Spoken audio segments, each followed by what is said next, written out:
Entonces, son indicaciones generales, sobre todo para cámaras altas, para que les sirva de aquí en adelante.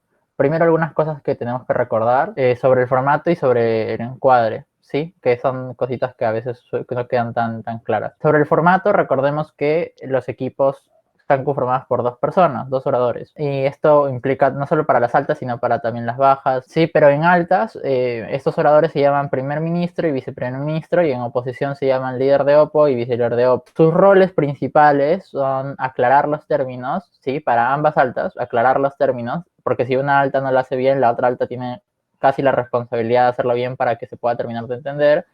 Luego, establecer la discusión, ¿sí? Es decir, qué es lo que no se va a debatir y qué es lo que sí se va a debatir. Y tercero, anticipar el debate, porque si no lo anticipan, es probable que sus cámaras bajas terminen extendiéndoles y quitándoles los puntos que son relevantes, ¿sí? Entonces tienen que anticipar fuertemente el debate. De las tres habilidades que nosotros siempre hablamos, que son anticipar, controlar y adaptarse, es muy importante que las altas dominen la capacidad de anticipación, que no es sencillo, y por eso muchas veces cuando se preguntan cuál es su rol favorito o cuál es la cámara que preferirían no hacer, no me gusta primer gobierno, dicen las personas, ¿verdad? Es porque implica que tenga que anticiparme a básicamente el resto de la hora del debate, solamente teniendo los 15 minutos, mientras los demás equipos tienen un poco más de tiempo, entre comillas, porque van a poder escuchar los discursos de los demás, ¿cierto? Y las personas prefieren baja de Opo o baja de gobierno, etcétera. Entonces, esos son los principales roles. Y para ser más específico, con respecto al encuadre, ya habíamos hablado ayer que tiene tres partes. Ahí están las tres partes y aparte como un pequeño apartado de abanderamiento. Lo primero es contextualizar, recordemos, como normalmente pasa este tipo de cosas, antes pasaba este tipo de cosas y actualmente se ha visto esto. Contextualizar, sí, dar ciertos hechos que sirvan para el debate, no hechos duros y ya, sino hechos que sirvan para la discusión, que nos ayuden a entender mejor esta discusión, para luego pasar a explicarnos qué es lo que no se va a debatir, es decir, escenarios que son relativamente exagerados, ¿no? Este debate no se trata de que vamos a hacer colapsar la economía, no se trata de eso, sino se trata de ponerle restricciones para ver en qué mundo, y ahí cuando entro a la parte de en qué mundo tal, ¿sí? Ya estoy hablando de lo que sí se va a debatir, en todo caso es la métrica, ¿verdad? La métrica del debate, que es, este debate se trata de en qué mundo conseguimos mayor igualdad de género, como el debate de ayer, ¿cierto? En el que habían hablado de esta métrica, ¿no? ¿En qué mundo alcanzamos una mejor igualdad de género? Y lo del abanderamiento lo pongo porque al terminar el encuadre normalmente uno ya ingresa su argumentación, ¿sí? Y sería bueno que abanderen, como antes también se llamaba, se sigue llamando así. Abanderar es ponerle un rótulo a su argumento que haga al juez poder entender de qué están hablando, ¿sí? Antes los abanderamientos eran un poco más como de ponerle nombres graciosos a veces al argumento, ¿no? Yo recuerdo que Dave, si ve el video, no creo que lo vea, un saludito para Dave, que ponía nombres a sus argumentos y le ponía, por ejemplo, Pollitos en Fuga. Mi argumento se llama Pollitos en Fuga y su argumento trataba sobre cómo es que los países en vías de desarrollo pierden capital humano porque estos se van a estudiar hacia el extranjero cuando los países de donde salen no tienen buenas políticas educativas, ¿sí? Si se dan cuenta, como la explicación ya es un poco más profunda, pero el rótulo del argumento es Pollitos en Fuga.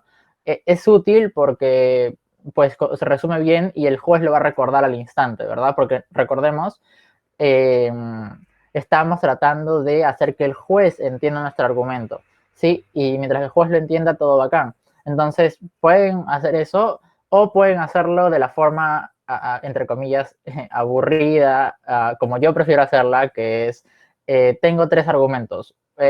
Como uno, voy a hablar de igualdad, dos, voy a hablar de tal cosa, tres, voy a hablar de esto. Eh, Como ya simplemente una palabra, no una frase ni nada, sino solo una palabra, que suele ser uno de los criterios de la métrica, ¿no? Que suele ser crecimiento económico, por ejemplo. Así se llama mi argumento.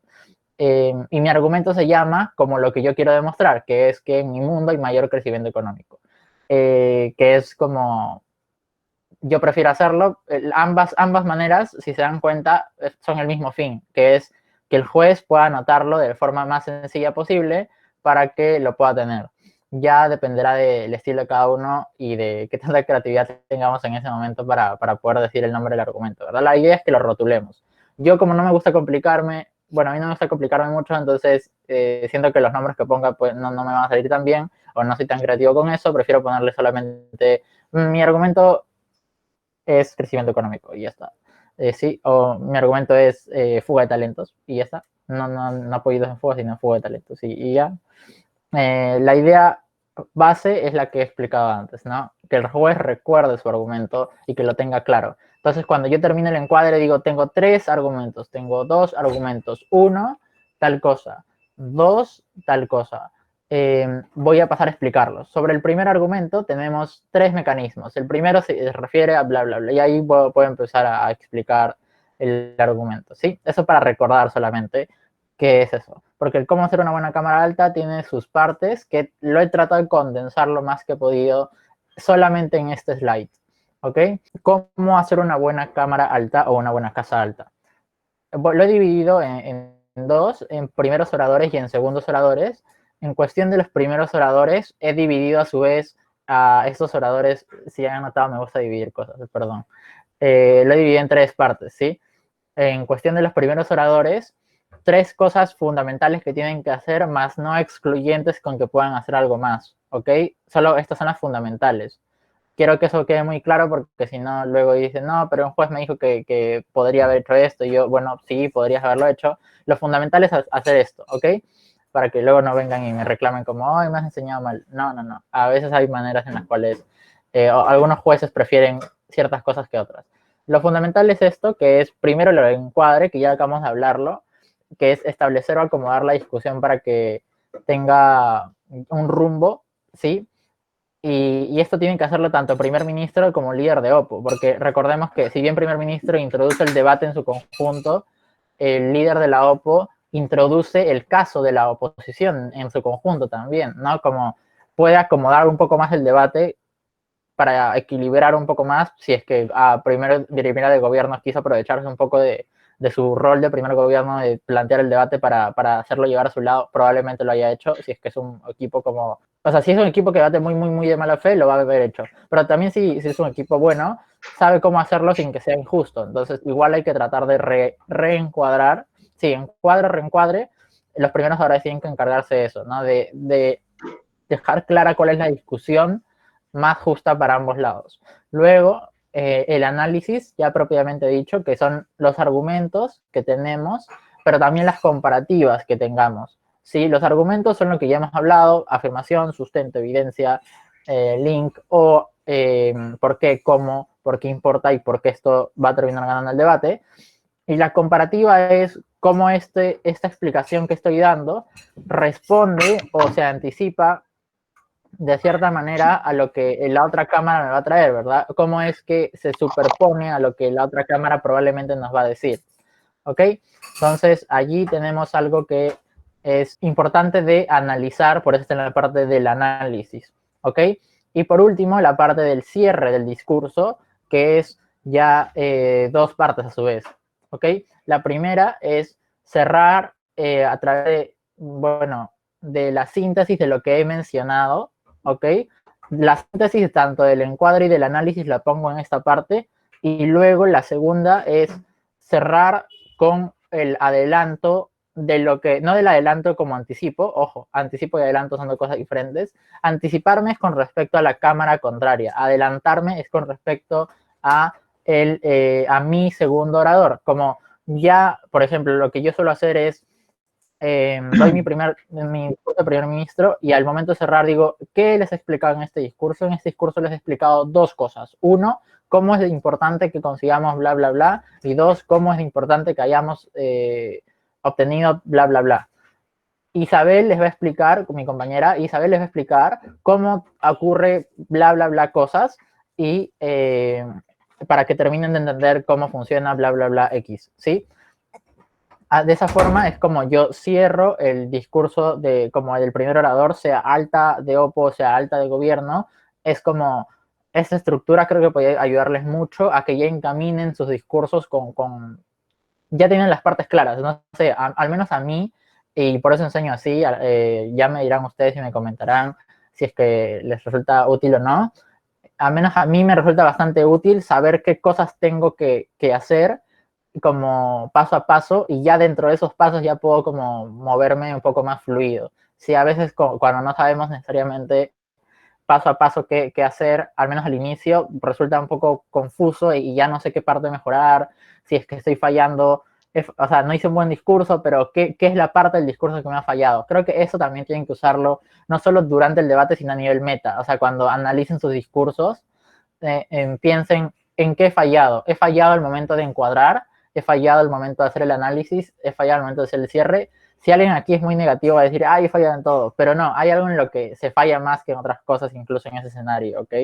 Y hay algo que estamos haciendo bien y algo que no estamos haciendo bien. Entonces, esto también puede ayudarles a que puedan reconocer qué partes son las que están flaqueando más y puedan mejorarlas. Entonces, ahora con los segundos oradores, tres partes también, que no sé por qué me gusta dividir las cosas en tres. La primera es la respuesta, ¿ok? Y como les he dicho, pues en ninguno de los dos casos es como que necesariamente sea excluyente como las cosas aquí. Por ejemplo, el primer orador de alta de Oppo de alguna forma tiene que responder al caso de alta de gobierno, ¿verdad? Pero no va a destinar, por ejemplo, un excesivo tiempo en eso y probablemente sea parte de su encuadre la respuesta. O sea, con su encuadre o ya va a estar respondiendo como alta de gobierno me ha dicho tal cosa, creo que hay que ampliar un poco más esto y aclarar ciertos puntos. Al momento de hacer eso está encuadrando, reencuadrando el debate. Ya los segundos oradores están respondiendo más duramente al caso contrario, porque ya sí o sí tienen que dejarlo como mitigado, refutado, ¿verdad? Y pueden hacer esas cosas, ¿no? Mitigar, refutar. Ya hemos hablado de respuesta en el taller respectivo, entonces no me voy a extender mucho en esto, pero sobre todo hay que tratar de responder al discurso que se nos ha presentado antes, ¿verdad? Luego, la segunda parte va a ser el refuerzo, en la cual he puesto dos de las cosas que se pueden hacer, al menos las dos más importantes, a mi criterio. La primera, reconstruir el caso de mi compañero o compañera, y segundo, ampliar el caso de mi compañero o compañera. ¿Cómo yo sé cuál de las dos debo hacer? Por ejemplo, si a mi compañero le han dado duro, muy duro con respecto a sus argumentos, y esos argumentos necesitamos que estén vivos para que en verdad podamos ganar el debate, ¿sí? Entonces es muy necesario que podamos reconstruir ese argumento. Pero si es un argumento que ya vemos que está completamente perdido porque pues en verdad lo han vapuleado tanto y no era un argumento quizá tan vital para terminar de entender, no lo reconstruyo tanto, ojo, no quiere decir que no lo reconstruyo, sino que trato de ampliar el caso, y ampliarlo pueden ser a su vez de dos maneras. Primera manera, como ayer les explicaba a los chicos que se quedaron un rato más a preguntarme, la primera manera es que yo pueda ampliarlo con nuevos mecanismos. Cuando el argumento sigue en pie, lo amplío con nuevos mecanismos, nuevos cómo, ¿sí? Recordemos la parte del cómo. Ya, agrego nuevos cómo para que se termine de entender cómo va a pasar, ¿verdad? Va la redundancia. Y la segunda manera dentro de la ampliación es ampliarlo con nuevos argumentos, ya propiamente dicho, es como un nuevo argumento, ¿sí? Mi compañero explicó sobre padres, yo voy a explicar acerca de los hijos. Imaginemos, son dos temáticas que son distintas, son complementarias. Entonces es un nuevo argumento. Y así he reforzado el caso de mi compañero. Antes hablamos de refuerzo, pero se confundía mucho entre reconstruir y reforzar, porque reconstruir es un argumento ya existente. Reforzar no es reforzar el argumento, es reforzar el caso en conjunto, ¿sí? Es reforzar el trabajo en equipo que están haciendo. Por eso, no confundan eso, porque cuando se confunde pueden terminar siendo repetitivos, ¿sí? Que no es lo mismo que ser derivativo. Ser derivativo no necesariamente es malo si soy más profundo, ¿verdad? En el mismo punto. Si lo explico mejor. Ser repetitivo sí es malo, ya que no necesariamente ayuda. Y por último, la parte del cierre. Ambos discursos, primer y segundo orador, tienen una parte de cierre en la que también pueden hacer estas cosas, ¿no? También sintetizan, ¿sí? la comparativa también la hacen, pero de una forma un poco diferente, porque ya hacen una comparativa más general, de casi un pequeño látigo, como se le suele llamar, pero de las cámaras altas solamente, ¿no? Como en el debate de altas lo gana mi cámara por estas razones, y hacen una comparativa entre los puntos más importantes, ¿no? Los clashes o los puntos de choque más importantes, pero solo de altas. Si lo ven de esa forma, va a quedar mucho más explícita la comparativa. ¿Ok? Y por último, la parte del cierre también implica una parte de anticipación. Y aquí ya venimos a pensar no solamente como el debate de las altas, sino mi cámara alta también tiene que ganar las cámaras bajas. ¿Cómo hago esto si es que no las he podido escuchar? Pues anticipándome, como es probable que me digan X cosa. Sin embargo, creo que podemos responder a esto con X cosa también, ¿no? Bla, bla, bla. Y allí ya me puedo anticipar, ¿no? Como independientemente que nos digan a tal cosa, ya hemos demostrado que esto es lo más importante por X razones, bla, bla, bla, bla, bla. Y ahí ya lo tengo más o menos mapeado. Esa es la estructura, para que puedan tenerla muy, muy, muy presente. Y bien, entonces, ese taller, no le llamaría taller, pero más que nada se basa en este tipo de comentarios para que tengan muy, muy, muy presentes cómo poder mejorar sus cámaras altas, al menos tener la estructura básica y ya en su momento veremos como más a profundidad estrategias quizá un poco más complejas para altas que nos tomaría un poco más de tiempo, como quemar pasto, como se le llama, que es cuando dejas sin argumentos a tu cámara baja, etcétera. Sí, entonces vamos al debate. No sin antes preguntarles si es que tienen alguna duda sobre lo que hemos estado hablando. Jorge, Olis, ¿podrías Oli. repetir, por favor, acerca de la reconstrucción y ampliación? Porque no se me queda muy clarito esto. Y siento de que siempre me han criticado mucho por ser como lo que dijo mi partner por dos. Ah, ya. Sí, justo mencionaba que en la parte del refuerzo se suele confundir con la repetición. Entonces, uno tendría tiene dos opciones, ¿no? Justo como están ahí. Uno puede reconstruir, o mejor dicho, priorizar la reconstrucción o priorizar la ampliación.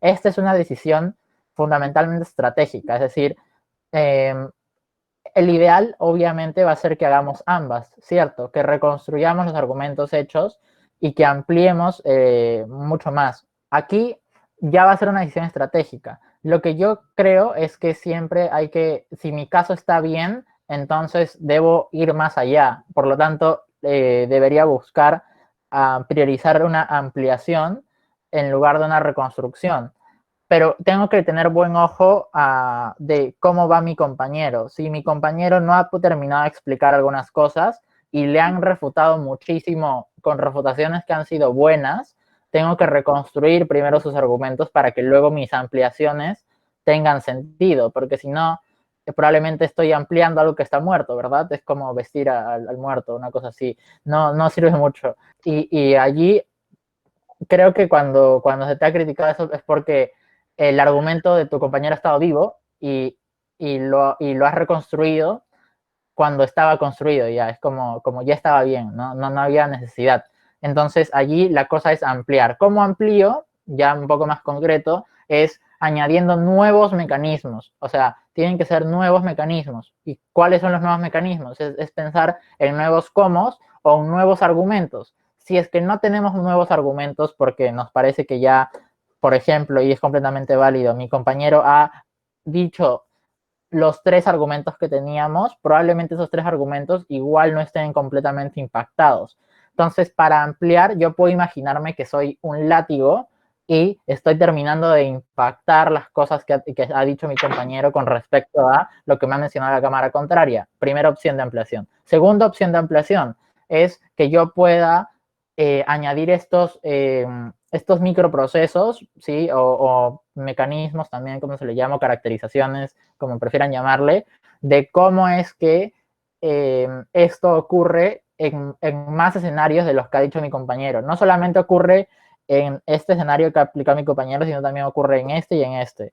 Y en esto también es importante, ¿no? Y así termino de complementar lo que ha dicho, porque no, la idea no es como solo repetirlo, ¿sí? Entonces, como en síntesis, se trata primero de leer bien, porque los segundos oradores tienen que leer bien lo que ha pasado en el debate, leer bien lo que ha ocurrido y ver, mi compañero necesita una fuerte reconstrucción o necesita más una ampliación porque vamos bien y puedo como ampliarlo más, puedo tratar de impactar mucho más, etcétera. ¿Qué es lo que necesita? ¿Qué es lo que necesita para el equipo? ¿No? Lo segundo ya va a, bueno, si es que esto se necesita, ¿cuál es la mejor manera en la que puedo hacerlo? Si necesito ampliar, ¿debo ampliar con nuevos argumentos porque mi cámara baja quiero robárselos? ¿O necesito ampliar sobre el argumento que ya tenemos porque ya tenemos el argumento más fuerte del debate y solamente hace falta dejarlo muy, muy explícito? ¿Cuál de las dos es? ¿Sí? Entonces los segundos oradores siempre tienen que estar cuestionando esas cosas. Y los segundos oradores son los que suelen tener este peso estratégico muy, muy fuerte. Y vamos a hablar de ya cómo hacer buenos segundos oradores porque da para un taller solo, ¿no? Como da para un solo taller muy extenso. Pero eso es como lo que podría más o menos pues recomendar en este caso. ¿Y ya, alguna otra duda? Jorge, sí, por ejemplo, yo recuerdo que antes, en el tour, por ejemplo, cuando participé con SAPDI, eh, una jueza nos dijo de que mejor yo hubiera salido segundo, como para darle mayor fuerza, eh, o tipo el estilo de debate. A lo que va mi pregunta es que, ¿qué se necesita o cuál es el estilo de debate que se debe tener en el primero y el segundo? Por ejemplo, el segundo, no sé, puede atacar más o levantar más la voz o cosas. Bueno, a nivel de estilo como tal, sí, eso es como un poco más relativo, pero creo que al menos eh, puntualmente, creo que el segundo de todas las cámaras debería ser el más ordenado del equipo, ¿sí? Porque va a terminar reacomodando si es que el primero no ha podido como acomodarlo del todo.